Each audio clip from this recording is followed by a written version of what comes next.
Today I'm going to briefly show you how to record vocals in FL Studio. So step 1 is the setup. Go to Options, then Audio Settings. Find your device. For me, it's the M-Track. Generally, you can also use ACO for all. Set your buffer length.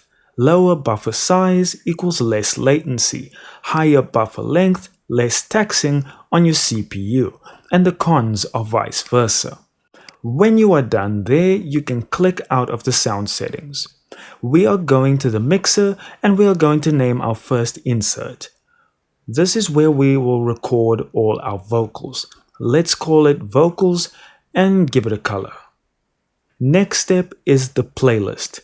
Pick a track of your choice and right click on it. Navigate down to track mode and select your newly named insert. Of the 3 little icons, you want to click on the first and select a mono or stereo option. If you are just recording a mono sound source, like vocals for instance, and you are recording in one line on your interface, then you will choose a mono option.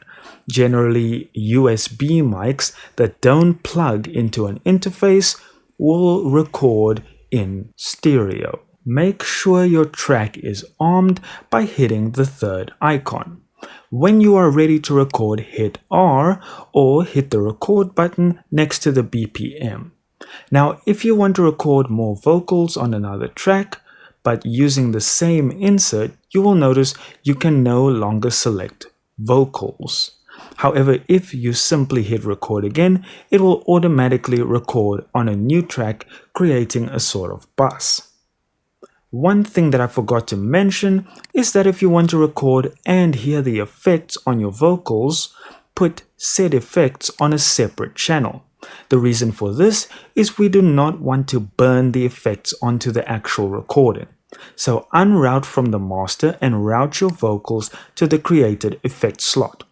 We unroute from the master because we do not want to hear doubled voices while recording. I hope this video helped you a little bit with recording in FL. If you enjoyed the video, hit like and subscribe.